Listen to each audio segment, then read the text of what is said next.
ಒಂದು ಬಾರಿ ದಟ್ಟವಾದ ಕಾಡಿನಲ್ಲಿ ವಿವಿಧ ಪ್ರಾಣಿಗಳಿಂದ ಕೂಡಿದ ಒಂದು ಸುಂದರ ರಾಜ್ಯವಿತ್ತು. ಆ ರಾಜ್ಯದ ಹೆಸರು ಸಿಂಹರಾಜ್ಯ. ಆ ರಾಜ್ಯದ ಆಡಳಿತ ಸಿಂಹರಾಜನ ಹಸ್ತದಲ್ಲಿತ್ತು. ಎಲ್ಲಾ ಪ್ರಾಣಿಗಳು ಶಾಂತಿಯುತವಾಗಿ ಬದುಕುತ್ತಿದ್ದವು. ಒಂದು ದಿನ ಆ ರಾಜ್ಯದಲ್ಲಿ ದೊಡ್ಡ ತೊಂದರೆ ಉಂಟಾಯಿತು.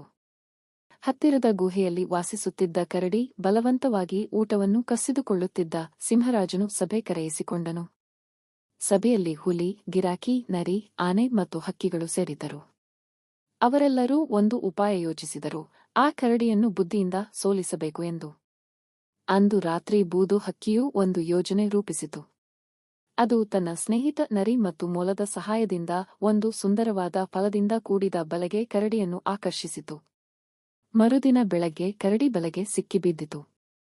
ಸಿಂಹರಾಜನು ಕರಡಿಯನ್ನು ಸಭೆಗೆ ಕರೆಸಿ, ಈ ರಾಜ್ಯದಲ್ಲಿ ಶಾಂತಿ ಇರಬೇಕು, ಬಲವಂತ ಇಲ್ಲ ಎಂದು ಬೋಧನೆ ನೀಡಿದನು.